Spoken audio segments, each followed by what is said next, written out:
Welcome to Off the Record. My name is Lombe Chiti and you are catching us live on Topstar Channel 105 on Facebook, Luna Lifestyle TV on Instagram, Luna Lifestyle TV, and on YouTube, it's Luna Lifestyle TV ZM.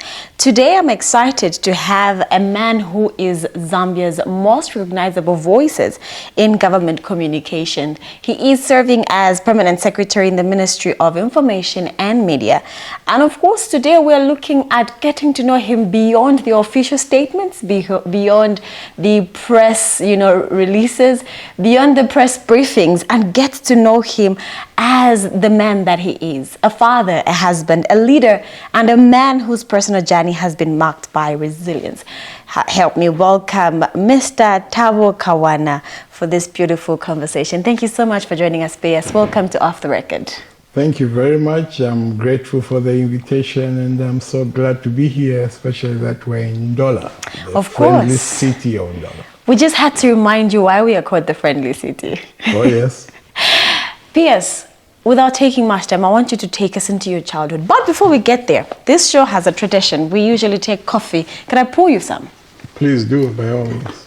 I am still a baby when it comes to coffee drinking. I'm learning because a little birdie mentioned that if you are to be a top leader in society, you have to learn to drink your coffee because it helps keep you awake. I've been a tea girl for a very long time, so I'm trying to settle in that. Maybe you can help me understand, is it really true that coffee is the leader's drink or brew?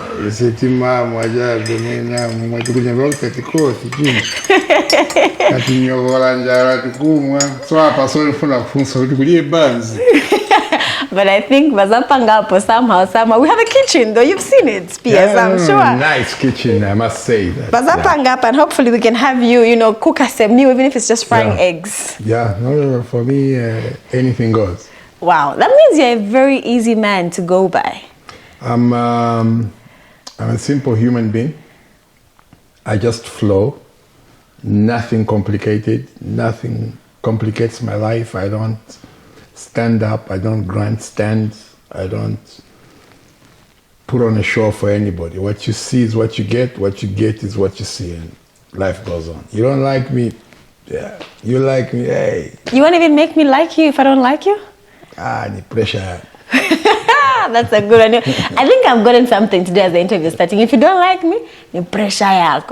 Take us back to your childhood. Has this always been who you've been? Always? Simple as you've said it? Yeah, I've never really been a complicated child. I think I'm the one that got along with almost everybody in my childhood. As you grow, there would be rival groups. Like I grew up in Rodspark, on Ngwenye Road. And Rodspark was demarcated in such a way that those kids that were growing up from Lubu Road, there's Ngwenya, Lukasu, Lubu, then going all the way up, Kavu, and so on. So Lubu Road was like the border on this side. So from Lubu Road going the other side, those kids could not get along with these kids here. Oh. And then also when you cross at Sapaba Drive on the other side, Chaholi Road, going that side, again, the kids did not get along with the kids here. And on the backflip, from Greatest Road was like the border, and then there was a bush. That whole Mandahi was a bush. Way before it even became what it is. Yes, it was just a bush there. The only house you could see is Mr. Mwewa's house, where Simon grew up from. And, there was Mandahi Road there that you could see. And when you got off the bush, the first house you faced was occupied by the then finance minister in the unit government, Mr. Rapson Chongo. So these guys this side, despite not getting along, I, as an individual, got along with all of them. How? I mean, did your crew know you were getting along with everybody? Yes, I was like rude dog, You are rogue. And the dweebs. So I was always like leader of the park.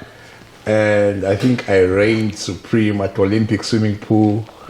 The only time I was ngwere is when it came to football, because we used to go down to international school grounds to play football. And I didn't really know how to play football. But you love the sport? I did because of that. And whenever you are selecting members of the team, no one selected me because they considered me cooler. So I always ended up watching, and then I didn't like football.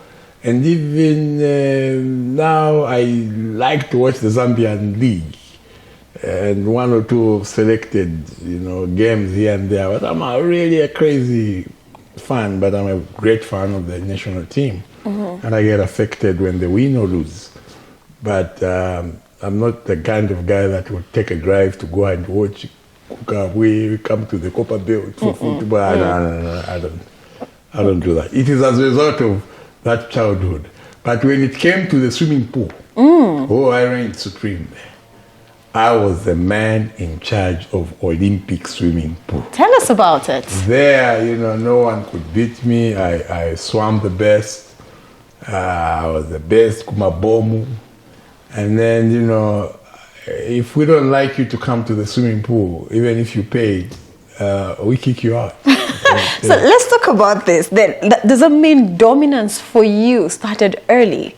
Very early. Because you're talking about determining who has access to a swimming pool. Yes, a public swimming pool, I must add. This is like a public swimming pool. It belongs to Saka City Council.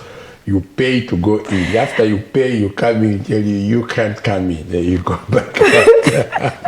Because of that, and how old were you when all this would be happening? We were boys in the hood, very young, and very, very, very young in primary school and so on. And we grew up with that kind of behavior. I think I just took over the footsteps of the base was set by my late elder brother, our firstborn. He was king of the jungle, and then some of us started coming through, riding on his name, and then we became kings of the jungle as well. And we just had that life. So all those people, and I'm sorry to mention this, the general manager for Southern Cross Motors, Mr. Ron Palale, to my Suzuki. I have immunity, I think, if I laugh alone. Yeah, Ron was my classmate, and then later on, because I repeated, his young brother became my classmate. They were on Chakoli Road, and they were the quieter guys. So would you say they were the brainiacs? Yeah, he was very brainy. You've mentioned something here saying you repeated. Yes. What grade was that, and what circumstances led to that? I think it must have been grade 7 that I didn't do well, then I had to repeat. And then I found myself in the same class with his younger brother, and they proceeded. But here we are. I mean, there's something that they say psychologically happens to you as a child or as a human being when you feel you don't do well and you have to repeat a course or a year that you felt you should have thrived in. What would you say may have attributed to that? Zero, kaferuka, and kuchache repeat. Those days it was so common. It never affected you. Us were not growing up like our children are growing up. Kakapoka phone, mentally she's disturbed, this psychologically, so from grade 7 to grade 5, you start all over again. And life is normal. We were, I think this is what helped us to be where we are in terms of resilience, because we were built in a tough world. If I took my son today and told him, you're going to repeat from grade 7, I'm taking you back to grade 5, the guy will kill me. Okay, you can't kill me.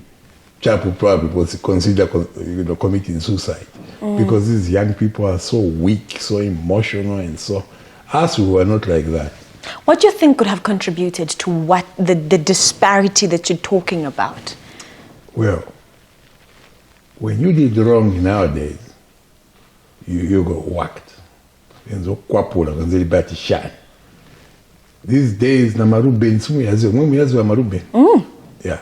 Those days, every household had mtengo maruben. But because of how we were growing up, by the time our children were coming, marubeni kulibe because mitengo zinasira because mitengo zochuka mishapo zoti kwapulira zoti kwapula kuipa. So in our days they would discipline us like that, and it held true and strong the Bible sentiment that, you know, spare the rod and spoil the child. But the children these days, you do that to your own child, the next day you're appearing before police at the victim support unit, and you're in trouble for smacking your child, for whipping your child. So there is the difference. And, you know, these days, the way we relate to our children and the way we related to our parents is very different. Our parents already play go area. They were parents. You don't joke around with your father.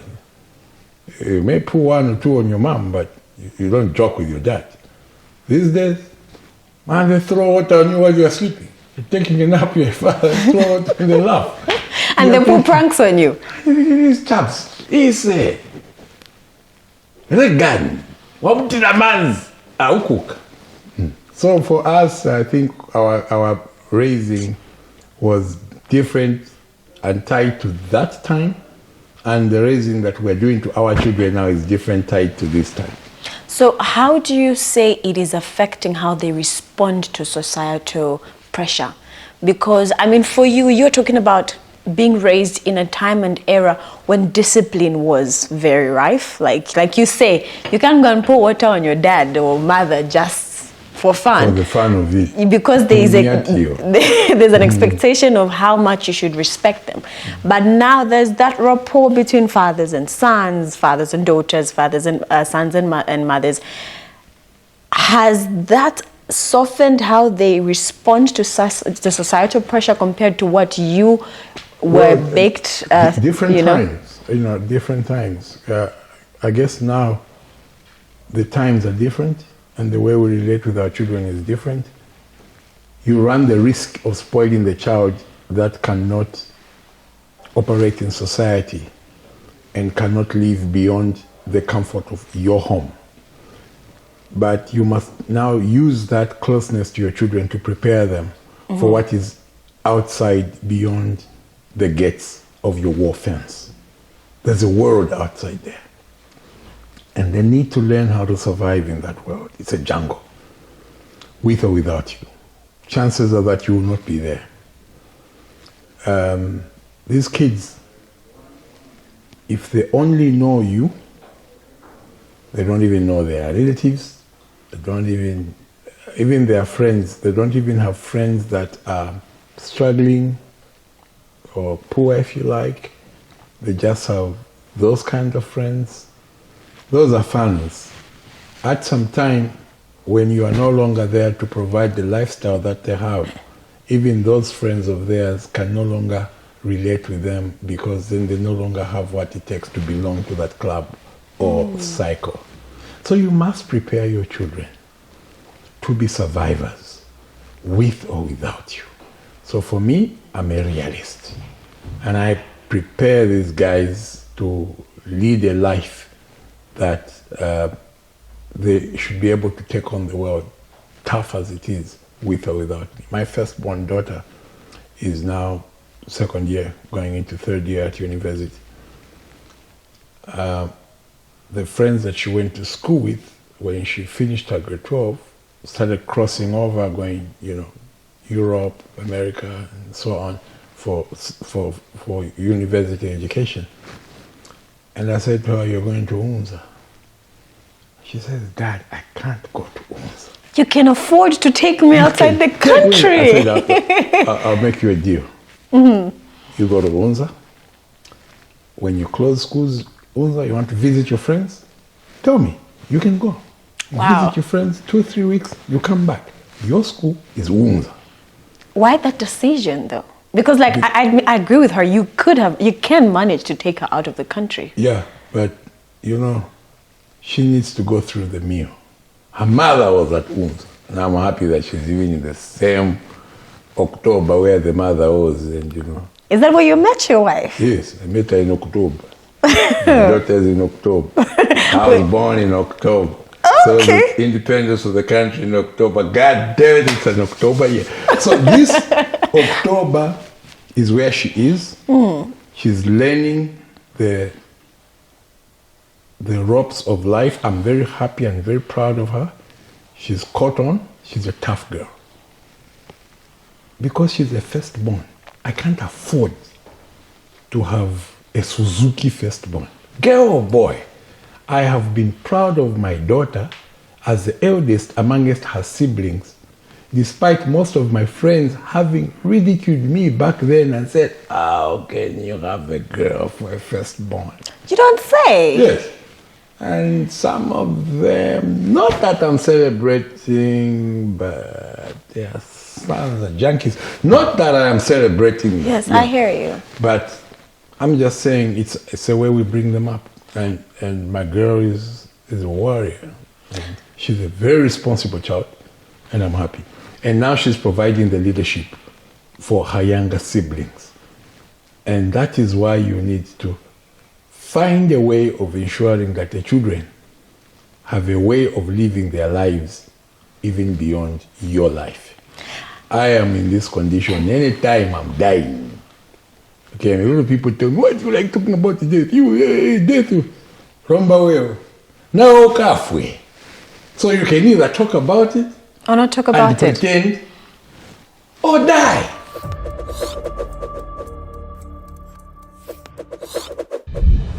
Behind the title, behind the prestige, they're hiding secrets, struggles, and stories untold. Meet the faces you know, but what about the people behind the masks? Who are they? Off the record. For me to have food, it was a problem. I was out of school for a year. I went to do some piecework, very long piecework.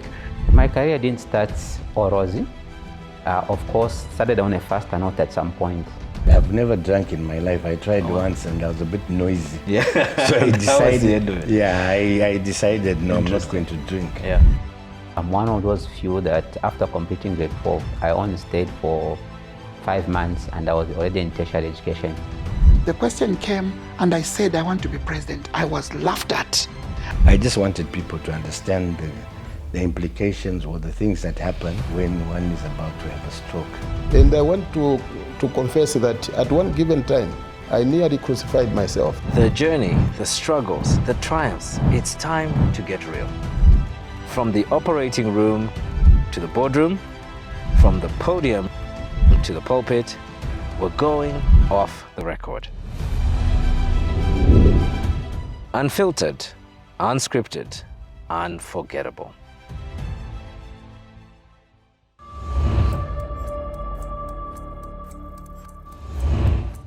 I mean, before we got into the interview, you spoke about how you actually had your children off the record before we got on the interview.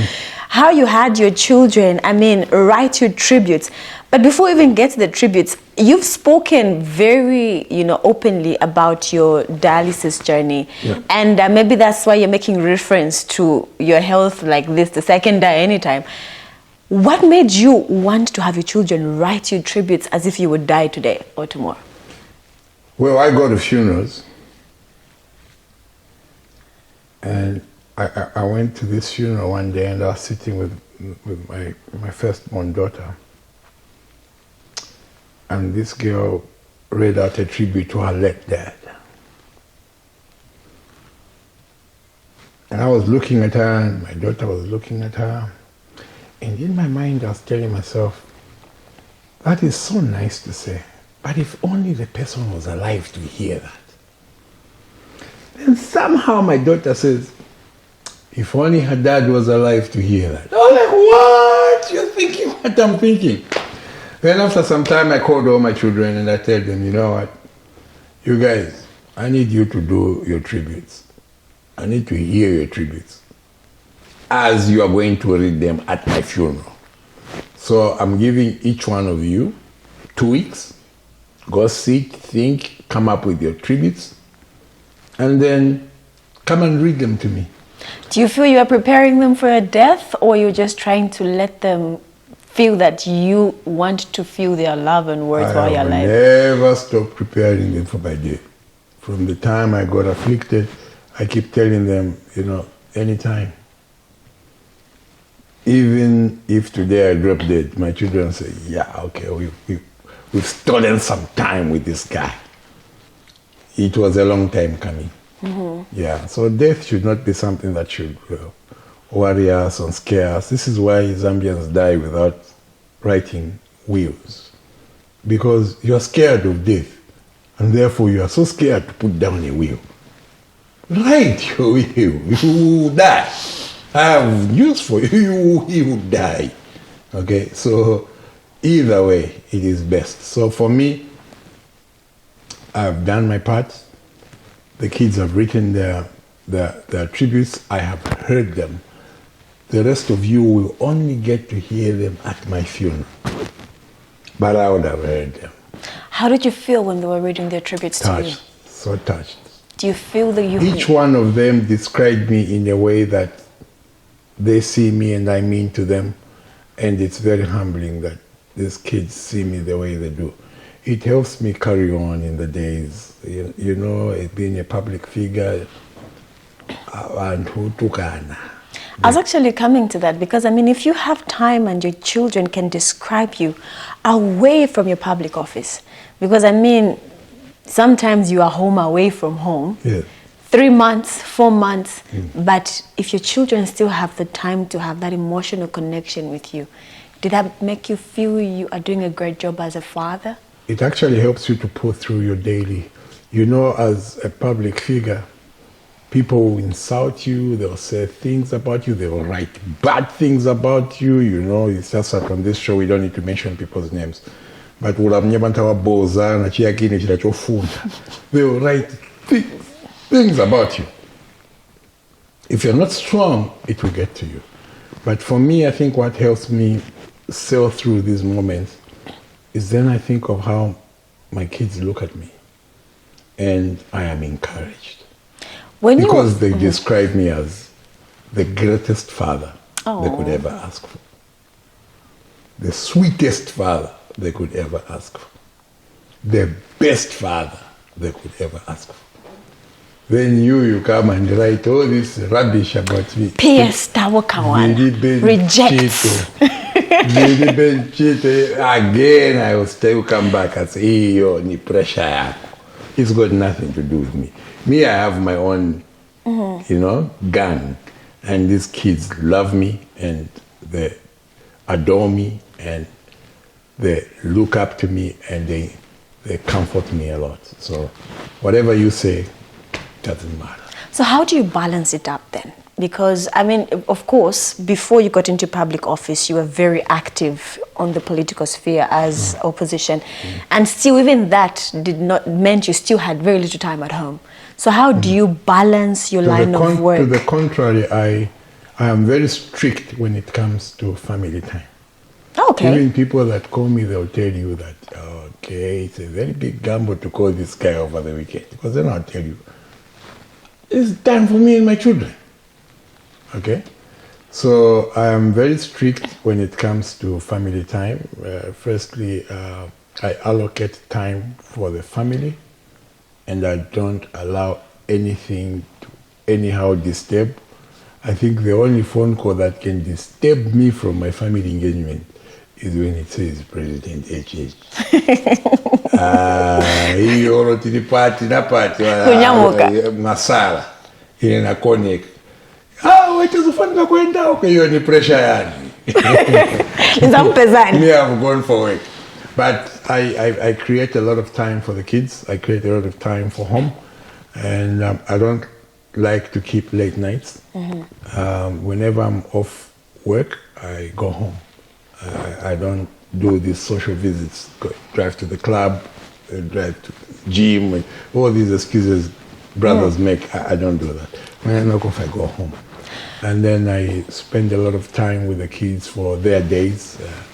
I take seriously their recreation days at school if they have some performance or they have sports or they have anything. PTA, you were there? I take those things very seriously. And for how long? Because I know you've mentioned your eldest daughter. And of course, if you're not comfortable, please, it's okay, you cannot mention. But how long have you been a father for, roughly? Well, since 2008. Oh, okay. 2007. That's a long time either way. And you're still present throughout. That you need to ask the kids. Because I can claim You can claim that you've been present. that I'm present. Maybe the kids say he's not. Because there's a little... That you must ask. But if you ask me, I'll tell you, I am so present. So present that I don't think there's anything I've missed out. They say leadership starts from the home, and I'm hearing how big you are present and how much presence you have in the lives of your children. Prior to you getting into, public office or even just getting into the political sphere, how did you prepare your wife and your children for that journey?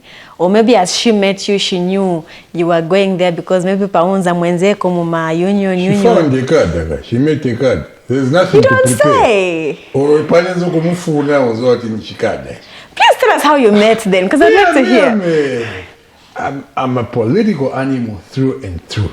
So even from my young age, I was part of organizations like the YMCA. I took up leadership roles in YMCA, elective leadership roles. I was like chairperson for Lusaka Central. Then I became chairperson for Lusaka, province. Then I became national youth chairperson. Then I dared and ran for the national presidency of YMCA, very young age. First attempt, I lost. Never stopped. In fact, what I did was, the first attempt that I ran for the presidency of the YMCA, I knew I was going to lose, but because all the time the people that went for that positions were very old people, and this is Young Men's Christian Association. Exactly. So why are we having old people? And I was rallying behind this thing of making young people realize that you are the ones that vote, but yet you vote for the elderly, and none of you has ever dared.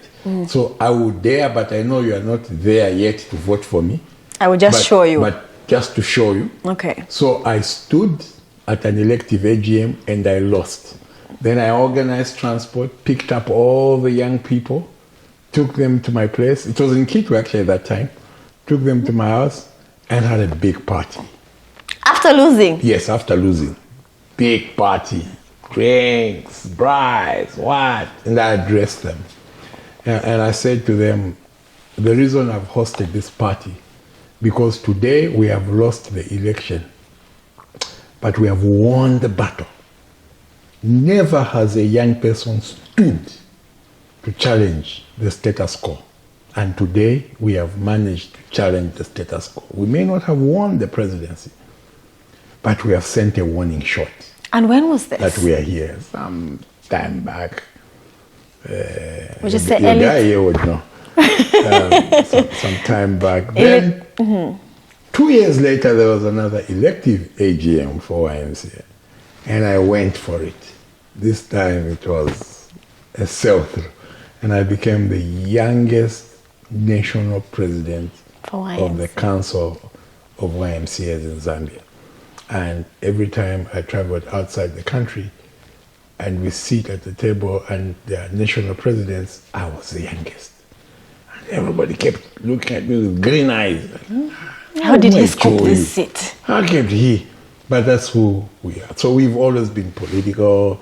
We've always been very, Would you describe yourself as daring? Yes, very much so. Very daring. When I see something and I want to get it, nothing stops me. I just say, okay, this we should get, we will get. So wait, so at the time your wife is meeting you, were you president of YMCA? No, I was just a kapiopio. So what I'm explaining is that these people found me a God. So there was nothing like preparing them. But now this is the life they found me in. They just enjoyed it and said, "Ma, twasanga." And we moved on together. So I just kept moving. So you're saying when you see something, you want it and you go for it. Yeah. Tell us about getting to convince your wife to say yes to you. I don't think there was a lot of convincing. Yeah. Oh, okay. I want this one. That means you had already played your cards right and you knew Azavomela. Well, it just goes, you know, the courage. As in everything else in life, it's a courage. You want something, you prepare yourself, you go for it. You want someone, you prepare yourself, you go for that person. So don't shy. Because this idea of us boys growing up, you want a girl, you send your guy to go talk to her. I know a guy who was sending a guy who ended up marrying that girl. This guy committed suicide. You don't because say. He couldn't believe that. I was sending you. Like, yeah, no. But you see, and the reason why I'm asking this is because right now, we've got, of course, social media may make fun of this, but you hear girls say, men no longer wait for you to think about it. It's our parents that had the time and the patience to think about it. Could it be also that our young men are running away from responsibility of marriage? Well, not really running away, but I think also, hey, the world is fast, eh? The world is fast, and when the world becomes fast, what loses or diminishes is trust. So not that they don't want to marry, but mostly the young guys don't trust you young ladies. And you young ladies also don't have confidence in the young men. The young men don't trust young ladies because they just believe, you know, these are born cheaters. These are, what do you call them? Jezebel, what do you... Yeah, daughters of Jezebel. Yes. We also call them sons of Solomon. So they always just feel, either way she's cheating. And what causes that is also you young girls, you know, you want your hair properly done and your nails properly done, and you want to have this iPhone 16, 17, I don't know, one of these political leaders, one who's a specialist in iPhones, me, I don't know about iPhones. And you want this lifestyle. Yeah, and you're a student. You know, and you actually come from, I can't mention a place because before, you know, politically they will tell you, so you come back to Kuru and say, what's up? Okay, maybe let me help you there, because honestly, it's something that comes up every time, especially when leadership spaces are also spoken about when it comes to young people. Because we often look at this young generation of both girls and boys as being very different in thought process, being very different in behavior. And right now we are looking at a country that should be all-inclusive, you know. However, we're still big on morality as a country. And I'm sure even yourself have found yourself sometimes having to give certain statements because the country needs to maintain a certain decorum, right? And so if the young girls do not understand where they're coming from and how their living standards cannot allow them to vie for a certain kind of lifestyle, and the young boys also don't understand that some young girls may have that inferiority complex and they may need help in understanding that, look, you're a student, live within your means. How then does leadership come in to bridge this gap and create security for the next generation of leaders that the nation should have? Welcome, baby. But goodness, my bottom line is that be humble. Ishiba number there. Ngani defense in defense. Ngani 11. You can't be number 11 and you are playing Batu. Play by 11. So know where you are and what you need to do as this young person, both male and or female. Just know where you are, and that's how this thing of kukumbwa vintu is what leads you to do so many evil things just to get that which you want, so that you feel a sense of belonging. Just be yourself. For me, for example, my children, they know. You know, we have a tradition in the family. When you pass number 1, if there's just one of you or two of you have passed number 1, all of us on a weekend, we jump on one vehicle, we escort you shopping. Okay. Yeah, you buy what you want. The rest of us can't, not even ice cream. We are just following. It's your moment. Yes. Kulibe kukumbwira. Yes. Why? Because you passed number one. So if you do not work hard, you don't get what you want. So you must understand that for you to get what you want, you must work hard. I have a child who's here at Ndola Girls. And from time to time, I'll get her a ticket to fly into Ndola because the school is just next to Ndola Girls. She goes to school.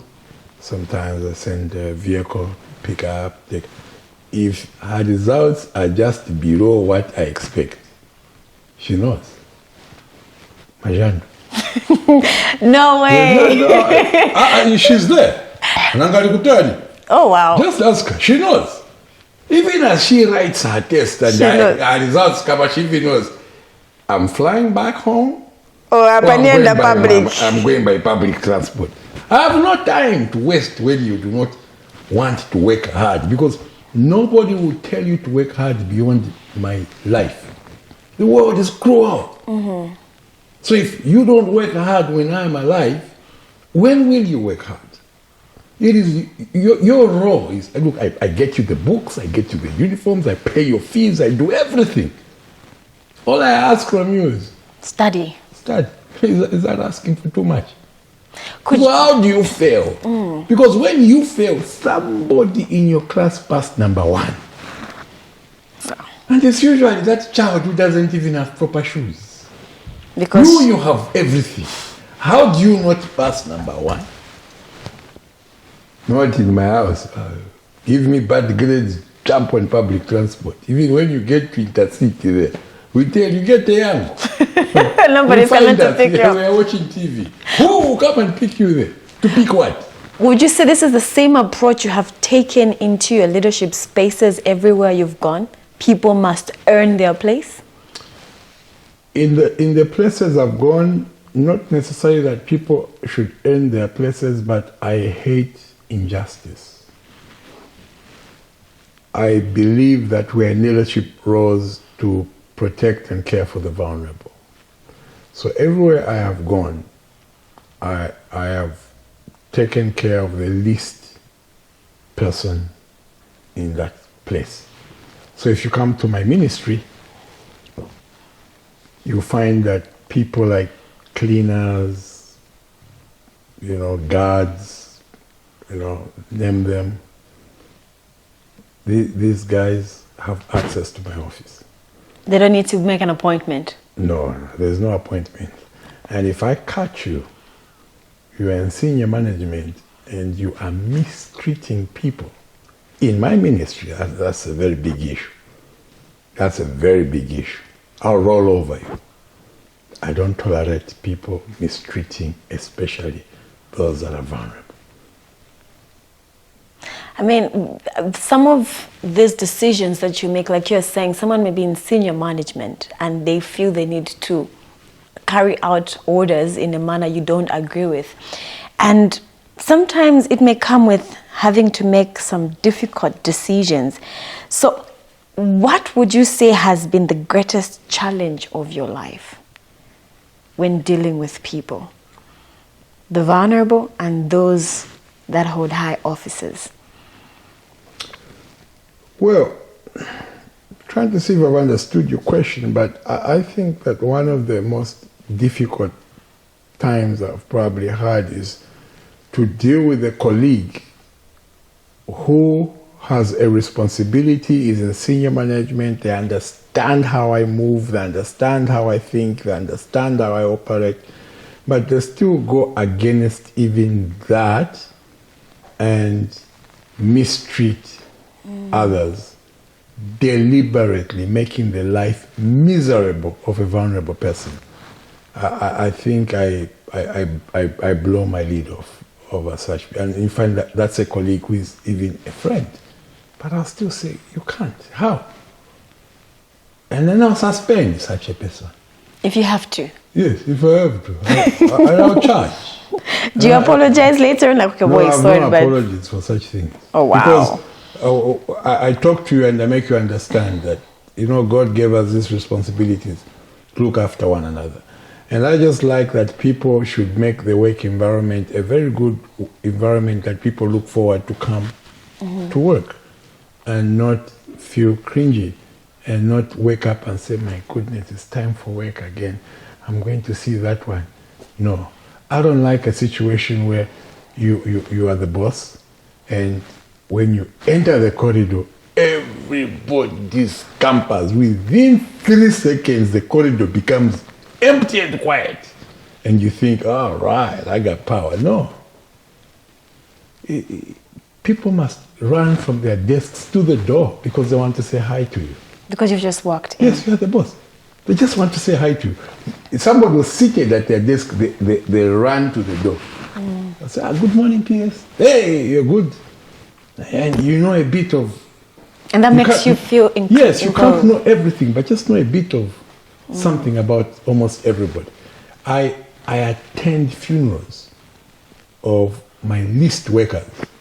If my office assistant, my cleaner, one time a cleaner lost a child, and I went to bury the child, and they were like, cleaner. Like it's an employee.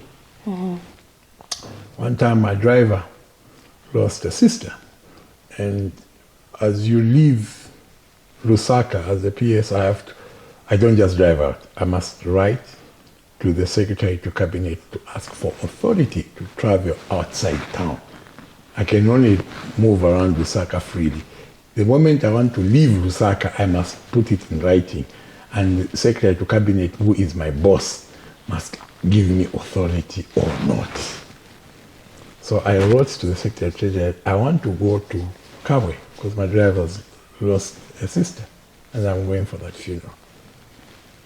And the Secretary to Cabinet, your driver? I said, yeah. Should you really go? Can't you delegate? No, it was just, not that he was encouraging me not to go, but I think he was touched. I said, oh, okay. I said, yeah, but this is a man that drives me. And emotionally he's unstable. And he has lost a sister. This is the first death in their family. All of them, their parents, their siblings are all intact. This is the first death in the family. He's devastated. And I'm his boss.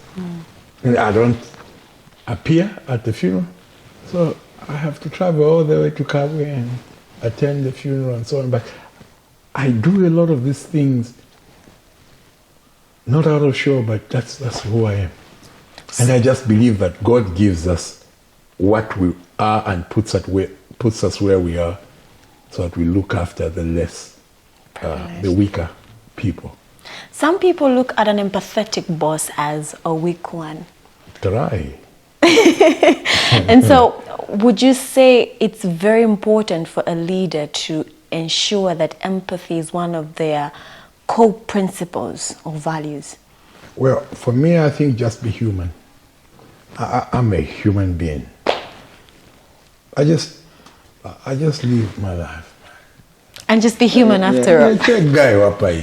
We can eat together at the market, we can sing together, we can swim together, we can dance together, but when you mess up.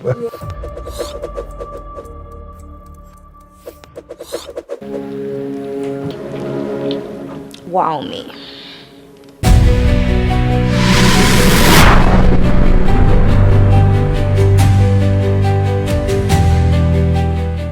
Welcome to Luna Lifestyle TV. You didn't know you needed us until now. It's lifestyle, but we make it legendary. From smoothie goals to the core that scores. We're not just here to show you how to live better. We're here to make you say, wait a minute, do people actually do that? Wellness meets weirdly specific goals, and your vibe meets your tribe. You have now entered the Luna Kitchen. Side effects may include an appeased appetite and the desire to do it yourself.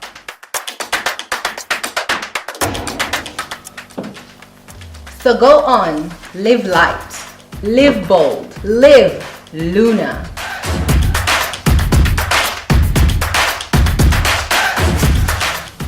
I should have turned this on long ago.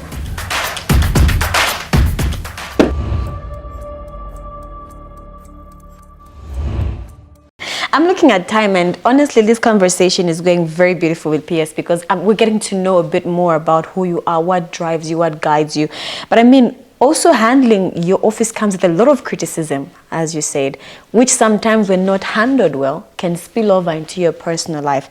So how do you deal with criticism, especially when some of the government decisions that you announce attract intense, public debate and social media scrutiny? It looks like everybody's a keyboard warrior these days. How do you handle such criticism? Well, if you can't handle the heat, don't step in the kitchen. Me, I do my job. So if my job tells me to tell you that FRA cannot announce the price at which they'll be buying maize until the moisture content is at 12.5, I'll tell you. What you do with that information, pressure. You insult me, you call me names, that's my job. I have delivered. So for me, what has helped me is, I think also the two presidents, President Rupia Banda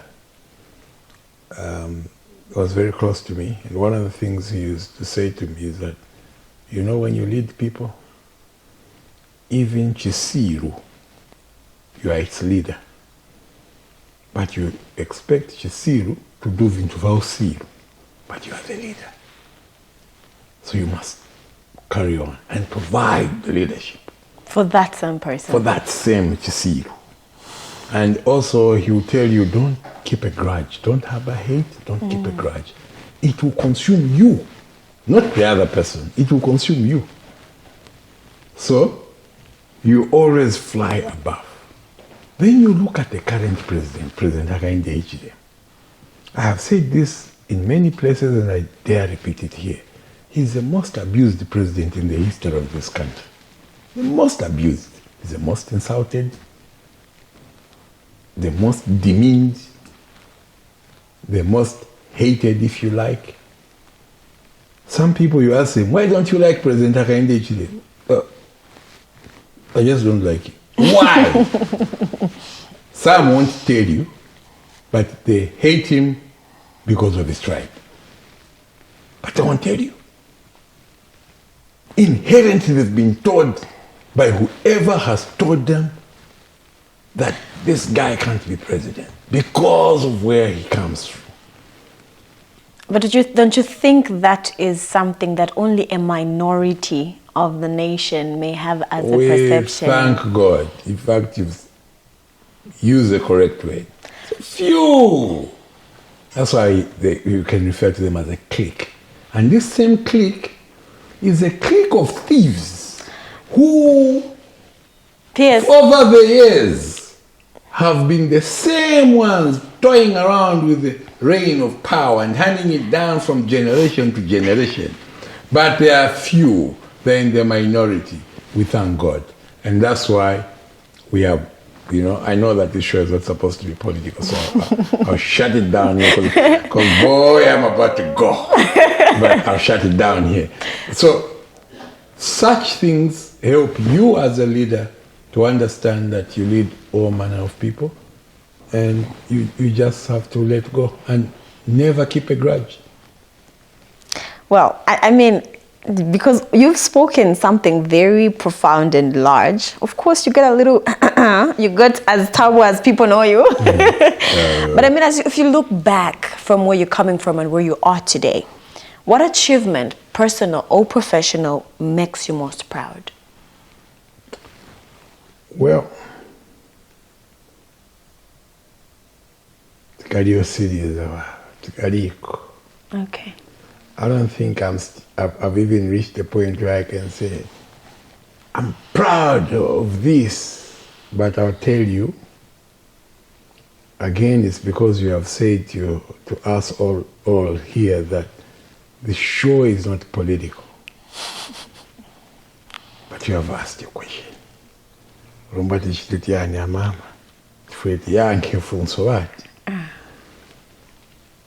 You have asked me if there's one thing I have done that you're proud of. That I'm very proud of. That makes you I'll tell you, proud. I have done so many things and they've culminated into one thing. If what I think should happen, happens beyond the 13th of August, I would be so proud of myself. Because this country deserves the leadership of President Hakainde Hichilema. I have worked so hard to convince the people that they have the right man and the right president in Hakainde Hichilema. So if the Zambian people vote for this man on the 13th and he emerges winner, I will come back here and say, remember the question you asked me, if there's one thing I have done that I'm so proud of, I will tell you that I spoke to the Zambian people and they voted for Hakainde Hichilema. And man, I am proud. And that's one thing that makes you most proud. Yes. Well, and how would you want to be remembered? Same statement as the man that spoke to the Zambian people. No, just as Guy Wapaize. Ooh, that's a nice one. So, yeah. PS will be remembered as Guy Wapaize. Yeah, as we end, PS, I will just give you a quick round fire questions. Tea or coffee? Tea. Morning or night? Night. Suit or jeans? Jeans, of course. By all means, jeans. Book or movie? Movie. City or bush? Bush. Oh, okay. One word your friends use to describe you? It's not user-friendly. Ooh, okay. Looks like if we added it up, our editors would have to do a T. It's BS. Ooh, okay. Biggest fear?